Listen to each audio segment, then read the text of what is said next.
தவமே ஜெயம் நேயர்களுக்கு வணக்கம்.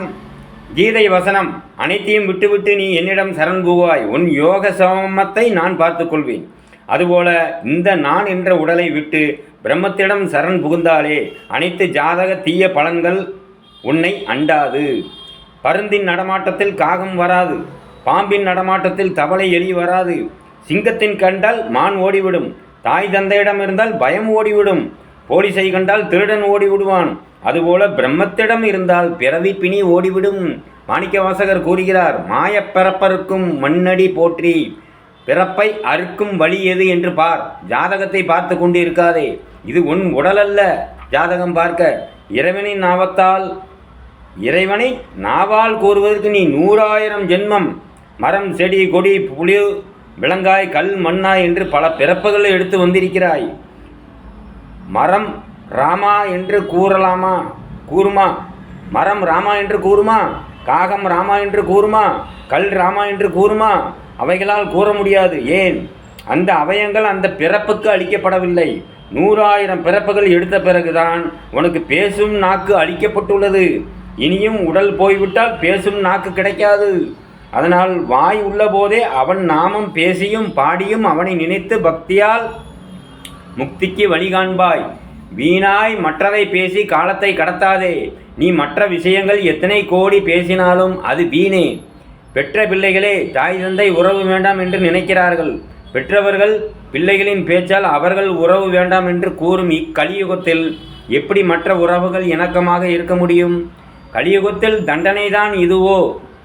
மனிதனை தவிர மற்ற ஜீவராசிகளிடம் மாற்றம் இருப்பதாக தெரியவில்லை. பணத்தின் மோகமே மனிதனை மாற்றிவிட்டது. உன் தவறுகளை யாரும் பார்க்கவில்லை என்று நினைக்காதே. உன் தவறுகள் உன் அணுக்களால் பதியப்பட்டுள்ளது.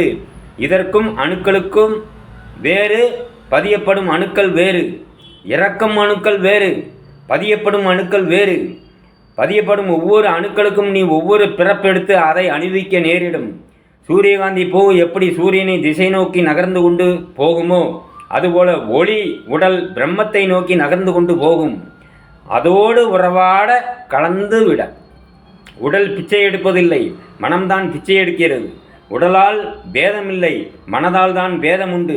பிச்சைக்கார மனதும் புத்தியும் வைத்து கொண்டு ஞானஸ்தானத்தில் உள்ள ஆசானியிடம் நீ பேசுவதற்கோ அவரிடம் செல்வதற்கோ உனக்கு சிறிதும் அருகதை கிடையாது. ஸ்தானத்தின் தகுதிகளை தெரிந்து கொள். நீதிபதியை ரோட்டில் வைத்து நீதியை கேட்க முடியாது. வைத்தியரை ரோட்டில் வைத்து வைத்தியம் கேட்க முடியாது. போலீஸை ரோட்டில் வைத்து வாக்குவாதம் செய்ய முடியாது. நாய் நரிகளின் புத்தியை விட்டுவிட்டு மனிதனாக மாற முயற்சி செய். பிச்சைக்காரன் என்றால் காசை தவிர மற்றதை மதியாதவன். ஸ்தானம் என்று ஒன்று உள்ளது, அதை அறிந்து கொள்ள வேண்டும், நீ புரிந்து கொள்ள வேண்டும். அன்பிலார் எல்லாம் தமக்குரியார், அன்புடையார் என்பும் உரியார் பிறர்க்கு. அன்பு என்றால் பிரம்மம். பிரம்மம் ஒன்றுதான், அன்புமயமானது, வெறுப்பற்றது. அந்த பிரம்மத்தை அறியாதவன், அதோடு இணையாதவன் இந்த உலகப் பொருள்களும் தன் உடலாலும் அனைத்தும் நமக்கே என்று இருப்பார்கள். அன்புடையார் பிரம்மத்தில் கலந்திருப்போருக்கு இந்த பொருள்கள் அனைத்தும் பொய் என்றும் தன் உடலும் பொய் என்றும் அறிந்து தன் உடலால் பிறருக்கு நற்செயல்களை புரிந்து செல்வார்கள்.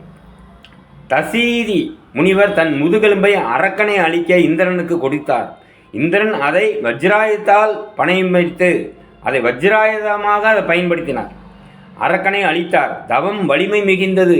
அதனால்தான் தவம் செய்யுங்கள். அன்பே சிவம், சிவமே பிரம்மம். பிரம்மம் நமக்குள் இல்லை. பிரம்மத்தின் மின் அலைகளால் நம் உடலுக்குள் பாய்ந்து உன்னை ஆட்டுவிக்கிறது, பேச வைக்கிறது, நடக்க வைக்கிறது. எப்படி ரேடியோ உயிர் உள்ளது போல பேசுகிறதோ அதுபோல நீயும் உயிர் உள்ளது போல உனக்கு தெரிகிறது. உடல் அவயங்கள் மூலமாக பேசுவதால் உடல் பேசவில்லை, ரேடியோ பேசவில்லை என்ற உண்மையை உணருங்கள். உடல் நாம் என்ற மாயையை விட்டு உயிர்தான் நாம் என்று உணர்ந்து உயிர் ஒளியை பற்றுங்கள். தினமும் உடலில் இருந்து நகம், முடி, அணுக்கள், மலம், சிறுநீர் எல்லாம் வெளியேறிக்கொண்டே இருக்கிறது. இந்த மலசலமெல்லாம் நீங்கள் என்றால் இவைகளெல்லாம் வெளியேறும்போது உனக்கு வலிக்க வேண்டும். அப்படி எதுவும் நடக்கவில்லை. இவையெல்லாம் கருவிகள். கருவி நீ அல்ல. ஃபேன் கருவி சுற்றுவதால் அதற்கு உயிர் உள்ளது என்று கூற முடியுமா? மின்சாரத்தால் அது இயங்குவது போல் பிரம்மத்தின் அனைத்து பொருள்களும் இயங்குகிறது. மின்சாரத்தை காண முடியாது, பிரம்மத்தையும் காண முடியாது. மின்சாரம் உள்ளது, என்று பல்பு ஃபேன் ஓடுகிறது. எந்திரம் ஓடுவது மூலம் அறிந்து கொள்வது போல பிரம்மத்தை நினைத்தால் உன் புருவ நெற்றியில் ஒளி தோன்றும். மின்சாரம் நின்றுவிட்டால் ஃபேன் சுத்தாது, பல்ப் எரியாது. அதுபோல பிரம்மத்தின் மின் ஒளியை கிரகிக்கும் தன்மை உடைய முகிலம் என்ற ஒரு பொருள் உன் உச்சியில் இருக்கிறது. கிரகிக்கும் தன்மை இழந்துவிட்டால் உடல் இயக்கம் நின்றுவிடும். இதுதான் இறப்பு என்பது. இரத்தம் மின்னணுக்களால் இந்த பகுதிக்கு அனுப்புகிறது. வீட்டில் மேலே டிவி ஆண்டனாவை வைத்தால் தானே டிவி தெரிகிறது. அதுபோல மனிதனுக்கு முகிலம் என்ற டிஷ் ஆண்டனாவாக செயல்படுகிறது. அதனால தான் கோயில்களில் சிலைக்கு பின்னால், அந்த தலைக்கு பின்னால் ஒளிவட்டம் போல விளக்கை அமைத்திருப்பார்கள். இலுப்பை, விளக்கெண்ணெய், தேங்காய் எண்ணெய், நல்லெண்ணெய், பசு நெய் இந்த 5ஐயும் கலந்து ராகு காலத்தில் பைரவருக்கு விளக்கேற்றி வயலில் வழிபட்டால் பல தொல்லைகள் அகலும்.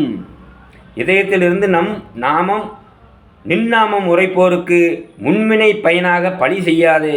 இறைவா மன்னித்து அருள்வாயாக. தாய் தவறு செய்த மகனை அடிப்பது போல், கையை ஓங்கு பயமுறுத்துவது போல் உன் செயலும் இருக்க வேண்டும் இறைவா என்று இறைவனை எஞ்சி கேட்கிறேன். இறைவான் அவர்களெல்லாம் மன்னிப்பது போல நீயும் அந்த செயலில் ஈடுபட்டு நல்ல செயல்களில் நல்ல எண்ணங்களாக ஈடுபட வேண்டும் என்பது இந்த பைரவரின் கோரிக்கை. வணக்கம், வணக்கம், வணக்கம்.